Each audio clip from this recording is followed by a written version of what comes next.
Bonjour Adrien Quatennens. Bonjour. Jour après jour, l'épidémie recule en France. On est repassé sous la barre des 3000 patients Covid en ce moment en réanimation. Est-ce que la France est en train de réussir le déconfinement ? Je l'espère, comme nous tous. J'observe que pour le moment, en effet, on voit que les chiffres baissent. J'alerte simplement, on voit que ça et là, dans d'autres pays du monde, mais même dans certaines régions, on est parfois inquiété par des clusters ou même des variants.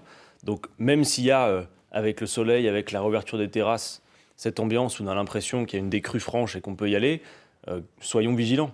On n'en a pas terminé avec cette épidémie, on le sait, et on n'est pas à l'abri de résurgence de l'épidémie avec des variants et tout le reste. Donc soyons vigilants. Il y a 3 semaines, vous mettiez en garde contre un déconfinement hasardeux. C'est l'expression que vous aviez utilisée. Vous avez changé d'avis, vous êtes plus optimiste aujourd'hui ? Non, je regrette que les choses n'aient pas été préparées de mon point de vue, de notre point de vue correctement. Vous voyez par exemple dans la loi d'état d'urgence sanitaire, parce que maintenant on vit en état d'urgence permanent, on ne prépare rien dans le cas d'une nouvelle résurgence, d'une nouvelle vague de l'épidémie. Ça fait depuis des mois maintenant, depuis le mois de novembre dernier, qu'avec Jean-Luc Mélenchon, nous avions posé sur la table un plan de ce que nous avions appelé des alternatives au confinement. C'est-à-dire comment limiter la circulation du virus sans devoir enfermer. Parce que c'est clair, on voit bien que les Français ne toléreraient plus un nouveau confinement et cette méthode qui vise à ouvrir, fermer, ouvrir, fermer.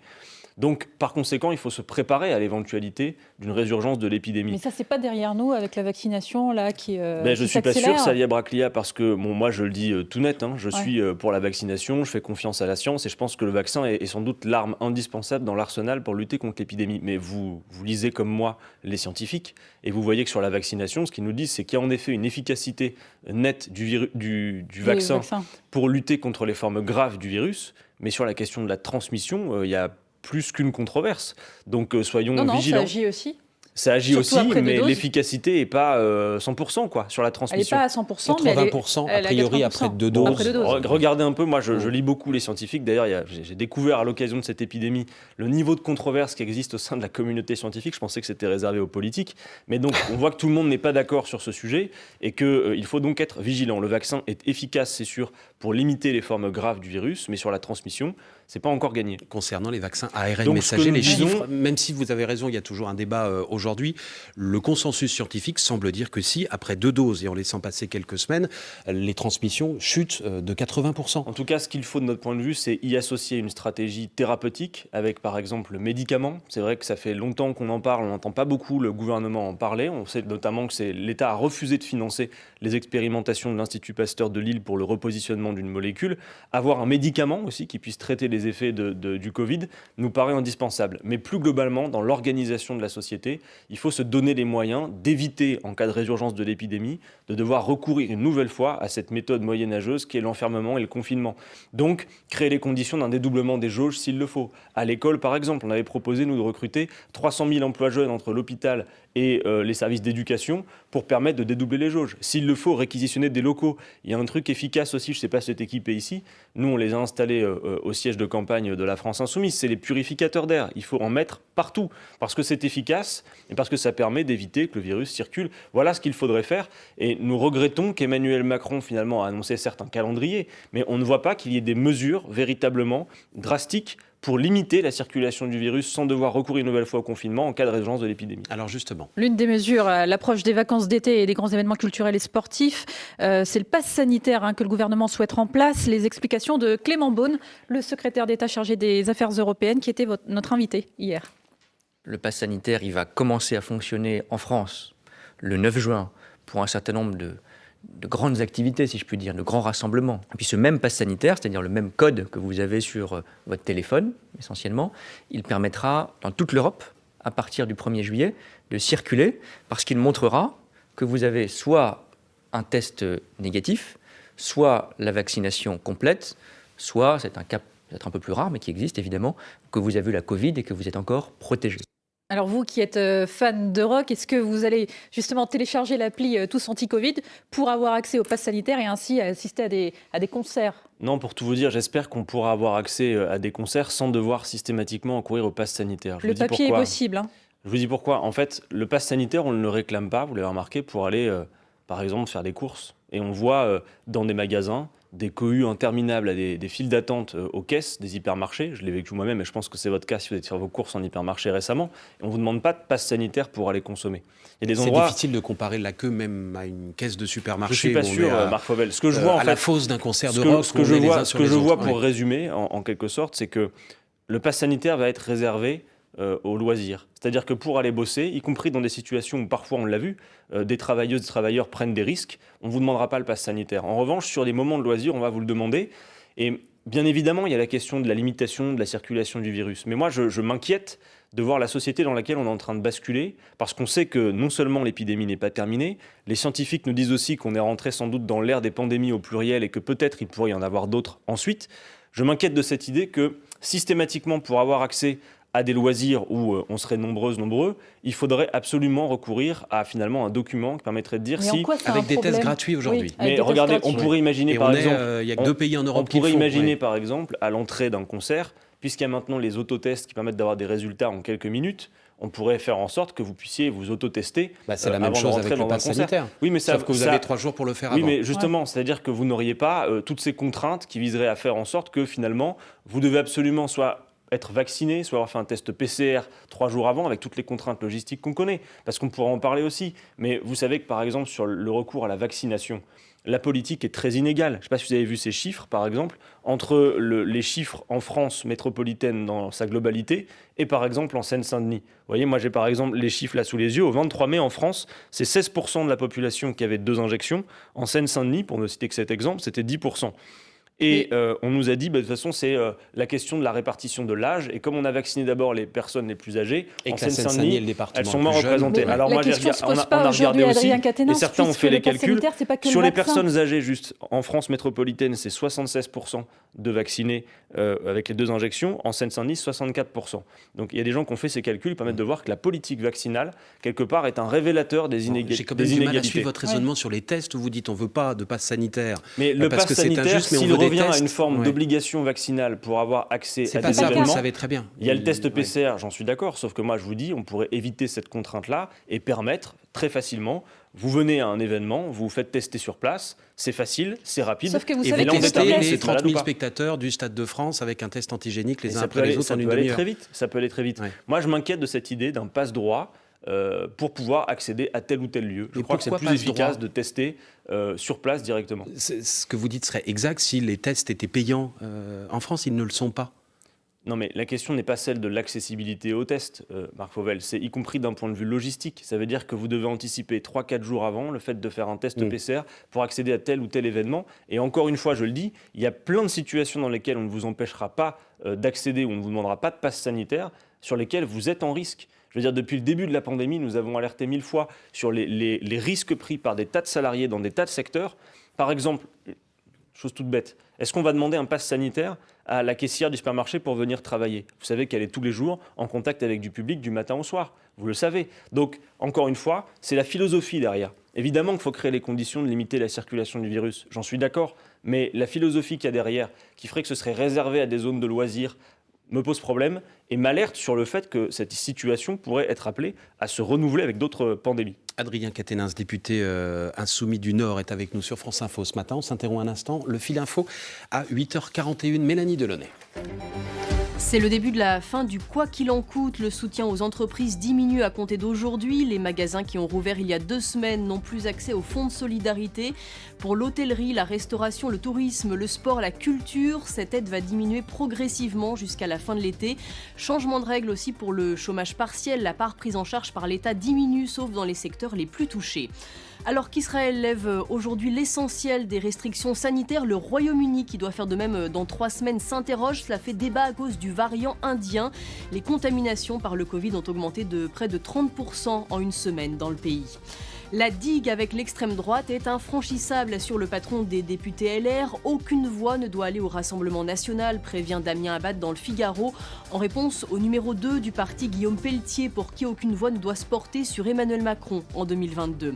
Jusqu'ici réservé aux hôpitaux, tous les médecins peuvent désormais prescrire la PrEP, ce traitement préventif contre le sida en cas de risque de contamination. 30 000 personnes le prennent, mais ce n'est pas suffisant pour casser les chaînes de contamination, selon le ministère de la Santé. France Info. Le 8-30 France Info, Salia Brakia, Marc Fauvel. Toujours avec le député de la France Insoumise du Nord, Adrien Quatennens. Alors depuis hier, tous les adultes ont accès à la vaccination contre le Covid-19. C'est 15 jours d'avance sur le calendrier initial qui avait été annoncé. C'est une réussite ? Clairement, le fait que tout le monde puisse avoir accès au vaccin, à la condition qu'on ait les doses suffisantes et en quantité suffisante partout, parce que je vois qu'il y a déjà beaucoup de files d'attente pour accéder au vaccin, mais évidemment que l'élargissement de la couverture vaccinale est une bonne chose et fait partie, je le disais, de Mais avec 15 jours d'avance, c'est le sens de ma question. Le gouvernement a été plus vite. Magnifique. Non, mais c'est très bien, je veux dire, que le vaccin puisse s'élargir. En revanche, je vois une chose, c'est qu'on sait qu'on a eu parfois des difficultés en termes d'accessibilité aux doses.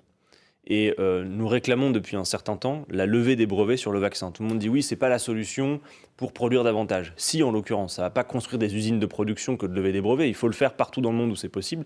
Mais en attendant, lever les brevets sur le vaccin, c'est affirmer que la pandémie étant mondiale, il faut pas faire de profit sur la pandémie. Et le vaccin doit être un bien public, un bien commun de l'humanité. Et le fait de lever les brevets fait que partout, sans propriété intellectuelle, là où il y a des chaînes de production, on peut se mettre à produire les vaccins d'où qu'ils viennent et quel que soit le laboratoire qui les a inventés. Alors là-dessus, vous avez vu que pendant des mois, Emmanuel Macron, la France, l'Union européenne s'y étaient opposés. Puis M. Biden est arrivé, il a dit on va lever les brevets. M. Macron s'est vraisemblablement aligné, en tout cas en parole, sur Joe Biden. Il dit qu'il est OK, mais que ce n'est pas une solution immédiate. Mais attention, je l'ai vu en effet le 7 mai dire non, la solution c'est le don de doses, c'est pas la levée des brevets. En attendant, vous avez des centaines d'organisations et d'États qui réclament cette levée des brevets. Notamment, c'est le cas de l'Afrique du Sud, de l'Inde, qui subit un cataclysme avec cette pandémie. Et figurez-vous que grâce notamment à un amendement déposé par la France Insoumise au Parlement européen, le Parlement européen s'est prononcé pour la levée des brevets. Alors maintenant, résultat des courses, vous avez les 7 et 8 juin, une réunion de l'Organisation mondiale du commerce, celle-là même où la France, avec l'Union européenne, s'était opposée à la levée des brevets, qui va devoir une nouvelle fois statuer sur la question. Je dis solennellement, il faut que l'Union européenne et la France respectent le vote du Parlement européen et cessent de mettre des bâtons dans les roues à la levée des brevets. C'est maintenant une urgence absolue que de le faire. Vous parliez de l'Afrique du Sud, Adrien Quatennens, il y a quelques instants. Lors de son déplacement il y a quelques jours sur place, Emmanuel Macron a évoqué la question de la vaccination obligatoire. La porte semblait fermée dans les propos du chef de l'État ces dernières semaines. Il a dit que rien n'était fermé aujourd'hui, ce qui a semblé être une inflexion de son discours. Est-ce que pour vous c'est un gros mot, vaccination obligatoire, de tous ou de certains? C'est pas une question de gros mots, il y a un certain nombre de vaccins qui sont obligatoires. Les 11 notamment pour les enfants oui. En l'occurrence, Emmanuel Macron avait au départ la bonne intuition, mais de toute façon c'était pas la sienne, c'était des scientifiques qui le disaient, que la meilleure manière de concourir à l'adhésion à la politique vaccinale, c'est pas d'obliger. C'est de faire en sorte de convaincre les gens. Vous avez des gens qui, dans ce pays, comme partout ailleurs, sont réfractaires à l'idée de vaccination, et c'est plutôt par la conviction qu'il faut le faire, en commençant par permettre à tous... Mais si on n'arrive pas à convaincre les 20, 30 ou 40% qui ferait qu'on n'arriverait pas à l'immunité collective. Écoutez, Marc Fauvel, commençons d'abord par permettre à toutes celles et ceux qui veulent se faire vacciner, et ils sont nombreux, d'y avoir accès. Et je pense qu'en plus, quand déjà toutes celles et ceux qui le veulent y auront eu accès, auront été vaccinés, on ne sera pas loin d'atteindre l'immunité collective. Alors après, tout dépend du variant qui sera là à ce moment. Moi, je crois, comme certains organismes, comme c'est le cas d'ailleurs de l'OMC, que la meilleure manière de fonctionner, c'est pas d'obliger, c'est de concourir à l'adhésion, à la conviction. Pas d'obliger les gens à se vacciner, parce qu'il y a des gens qui ne le veulent pas, et il faut aussi pouvoir respecter cette décision. Et vous-même, vous allez vous faire vacciner ?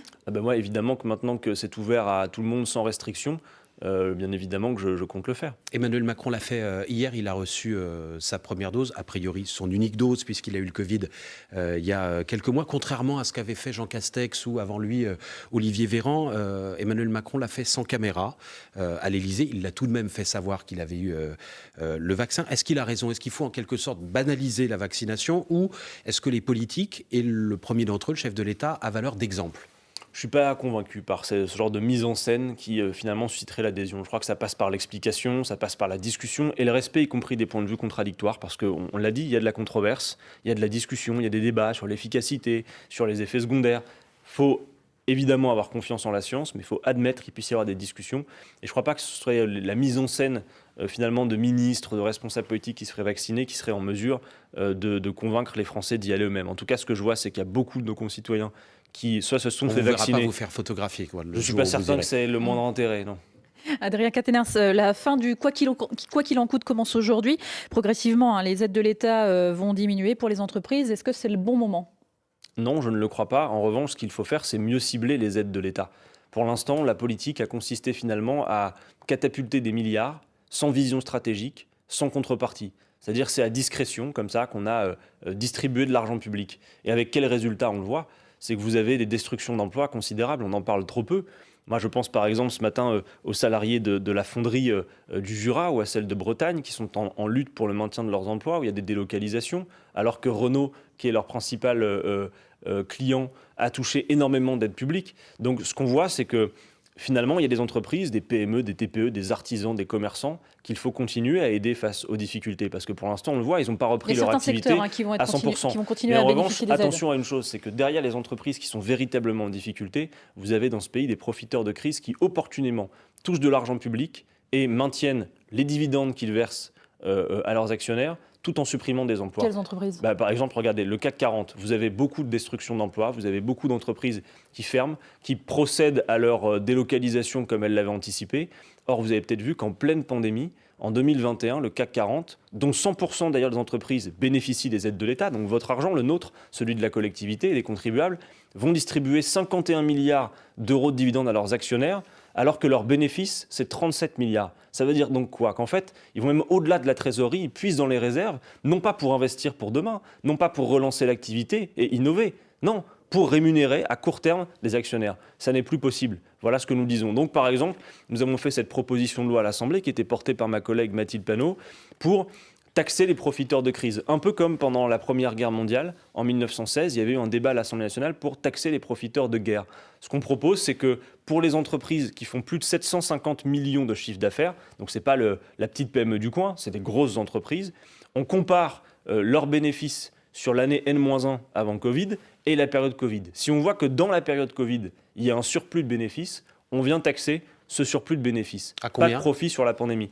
50% sur ce surplus de bénéfices. Parce qu'il n'y a pas de raison que les entreprises tout le bénéfice fassent... supplémentaire par rapport à l'année 2019 tout avant la bénéfice pandémie. supplémentaire par rapport à prenez la l'année moitié. précédant le Covid, eh bien, pour les entreprises, j'insiste, de plus de 750 millions, qui ont profité donc de la crise et de cette situation, effectivement, une taxe exceptionnelle. Ça nous paraît normal, d'autant plus quand on voit ces dividendes vers ces actionnaires, ça n'est pas possible. Vous savez, je crois que le principal problème que nous avons dans ce pays, c'est clairement la question sociale qui est trop peu évoquée. Enfin, nous avons en France un véritable paradis des riches sous Emmanuel Macron. On a vu qu'en pleine pandémie, Marc Fauvel, les milliardaires de ce pays ont accru leur fortune de 55%. Ils sont passés de 230 à 477 milliards de patrimoine. Et dans on le a même vu temps, aussi, et dans le même temps, mais parce que la que c'est France lié. était l'un des pays en Europe et dans le monde où les amortisseurs sociaux ont le mieux fonctionné. Vous avez vu aussi ces chiffres. Regardez ce fait. Tout le monde voit apparaître, sous l'effet de la pandémie, le lien évident qu'il y a entre la concentration de richesses entre quelques mains. En France, les milliardaires sont les plus riches d'Europe et, je vous le disais, ont accru leur patrimoine considérablement, y compris pendant la période du Covid, pendant que dans le même temps, vous avez vu ces chiffres de l'INSEE aussi, un ménage sur 5 a vu ses revenus fondre et la France atteint des records de pauvreté avec plus de 10 millions de personnes qui vivent sous le seuil de pauvreté. Donc il faut organiser les conditions d'un partage des richesses. Parce que la phrase de Victor Hugo était juste. C'est de l'enfer des pauvres qu'est fait le paradis des riches. Donc il faut organiser ce partage. Et Emmanuel Macron, lui, c'est non seulement le président des riches, mais qui mène aussi une guerre sociale aux plus pauvres, avec notamment, j'en termine là, cette réforme de l'assurance chômage. 2,3 milliards d'économies qu'on va faire sur le dos des chômeurs de ce pays pendant que les autres se gavent. Ça n'est pas possible. 8h51, le fil info avec Mélanie Delaunay et on vous retrouve dans un instant.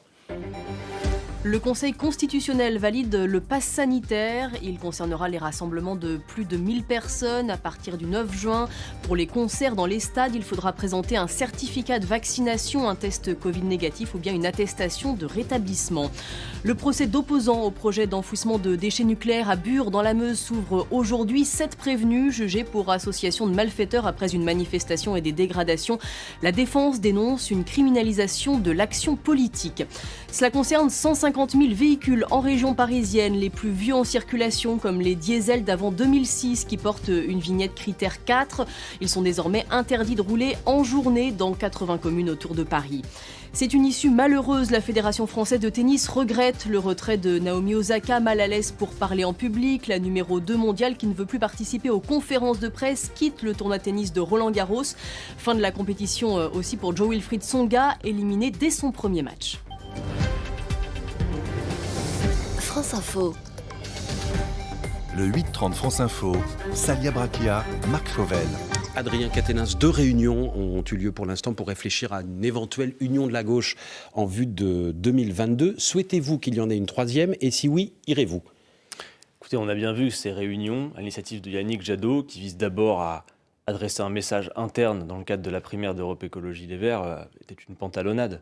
Au sortir de cette réunion, on a Olivier Faure qui dit on a trouvé un accord, on va se mettre d'accord autour du PS d'Europe Écologie Les Verts. Vous avez même des participants membres d'Europe Écologie Les Verts qui sont en désaccord avec cette manière de procéder.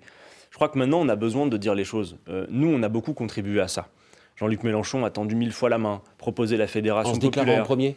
Mais écoutez, on va en parler si vous voulez, mais le fait de se déclarer candidat n'empêche pas de poursuivre les discussions. En attendant, il y a une chose qui est claire aujourd'hui. D'être derrière lui. Mais en attendant, il y a une chose qui est claire aujourd'hui, c'est qu'on est à 1 an de l'élection présidentielle, que vous avez des personnes, comme c'est le cas par exemple d'Anne Hidalgo, qui disent une campagne présidentielle, ça commence au mois de février, ce qui est à mon avis absolument désastreux, parce qu'il y a une mobilisation populaire, il y a les conditions de mobilisation populaire à créer. Une campagne, c'est une campagne de temps long. Il faut ancrer un programme dans la durée dans ce pays.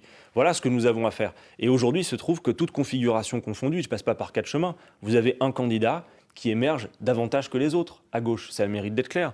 Jean-Luc Mélenchon, il est aujourd'hui dans les sondages à un étiage qui le met au double de ce que pourraient faire les autres. Et il ne cesse de dire depuis le début qu'il a une vocation de candidat commun et qu'à la condition de ne pas rompre avec un programme qui soit véritablement un programme de gouvernement et de rupture, il pourrait être un candidat commun. Vous savez, je crois qu'à un moment donné... Adrien Quatennens, vous dites que Jean-Luc Mélenchon fait le double dans les sondages qu'Anne Hidalgo ou de Yannick Jadot. Particularité, c'est le seul qui est véritablement déclaré à l'élection présidentielle. Attendez, ça fait des mois que les uns et les autres... C'est pas le double non plus. Ça fait des mois que les uns et les autres nous annoncent leur candidature. Moi, ce que je vois surtout, c'est que pendant qu'on regarde à la loupe, y compris des intentions de vote, on ne voit pas le marais, la montagne même qu'on a à côté, qui est l'abstention populaire. On le voit, élection après élection, vous avez une masse de Français qui s'abstiennent, qui se tiennent à l'écart de la politique. Eh bien, notre tâche, à l'occasion de l'élection présidentielle 2022, c'est de ramener ces millions de dégoûtés à la politique. Et on ne le fera pas uniquement sur la question d'un casting.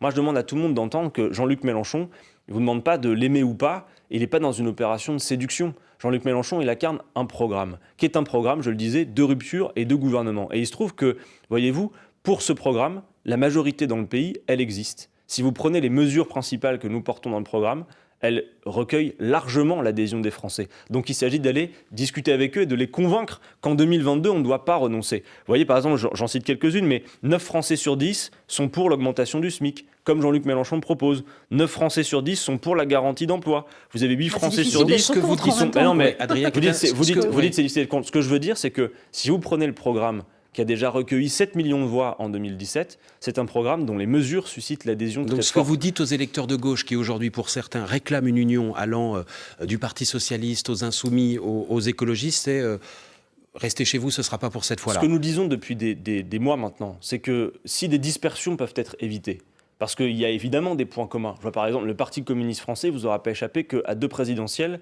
on faisait cause commune. Pas cette fois-ci, puisque Fabien Roussel s'est lancé en disant justement maintenant ça suffit. Il faut vous interroger du coup les autres candidats. Que font-ils dans cette aventure ? Moi je crois qu'on a une difficulté particulière et je veux vous la dire. C'est que je crois que tous nos interlocuteurs potentiels à gauche dans ce pays ont intériorisé le fait que 2022 était perdu. Pourquoi vous vous fâchez avec tout le monde à gauche ? Jean-Luc Mélenchon aujourd'hui traite les écologistes de fauchetons. Vous l'avez rappelé, le Parti communiste qui vous soutenait aux 2 dernières élections a décidé de faire cavalier seul. Pourquoi Jean-Luc Mélenchon n'arrive pas à attirer en dehors de ses troupes ? C'est pas nous qui nous fâchons avec tout le monde. C'est les autres qui se fâchent avec vous. Écoutez, je prends l'exemple des régionales. Au régional, nous avons proposé des accords de manière à ce qu'on soit lisible et qu'on fasse partout la même chose dans le pays pour créer les conditions de la cohérence et de la lisibilité. Et ça a marché dans les Hauts-de-France, liste Mais d'union de gauche. Regardez ce qui se passe par exemple en PACA, où Europe Écologie Les Verts a exclu la France Insoumise du cadre commun dans lequel nous travaillons ensemble. Pourquoi ils ne vous aiment pas ? Ce que je veux vous dire simplement, c'est que d'une part, ceux qui vous chantent à longueur d'antenne les louanges de l'union de la gauche sont les premiers à créer les conditions qu'elle n'ait pas lieu véritablement. Et je crois qu'ils visent quelque chose qui est de mettre de côté Jean-Luc Mélenchon et la France Insoumise, pas pour un problème de personne. Ça, c'est le côté facile, vous savez, c'est le joker facile de considérer qu'il y aura un problème avec la couleur de la cravate ou la manière dont on parle. Je crois que c'est fondamentalement un problème de ligne politique. Vous avez d'un côté une gauche d'accompagnement qui s'accommode de l'économie de marché, qui en quelque sorte pense que le programme, ça doit être de choisir de changer la vaisselle de place dans les placards.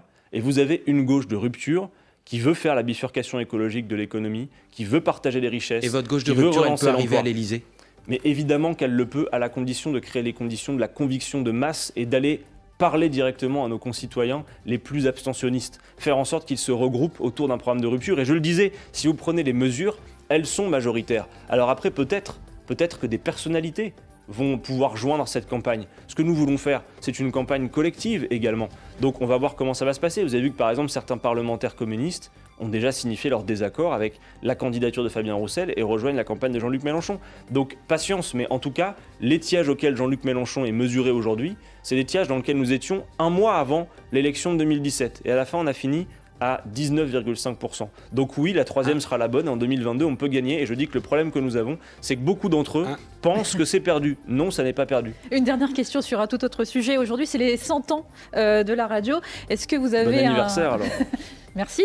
Est-ce que vous avez un souvenir d'auditeur qui vous revient et qui a compté pour vous ? J'ai plein de souvenirs d'auditeurs et spécialement d'émissions politiques, mais du coup, pour être un peu original, c'est pas ça que je vais citer. Non, j'ai souvenir qu'en 2004, donc j'avais 14 ans, j'étais très fan de Nirvana. Il y avait une superbe émission d'hommage à Kurt Cobain pour les 10 ans de sa mort. Toute une soirée, je suis resté scotché à la radio toute la nuit. Quelle radio ? Ça, c'est un très bon souvenir de radio. Je crois, vous avez le droit de les citer, je crois que c'était RTL2 de mémoire. Voilà. Merci Adrien Caténins. Merci à vous de m'avoir invité. À la radio et bonne journée à tous.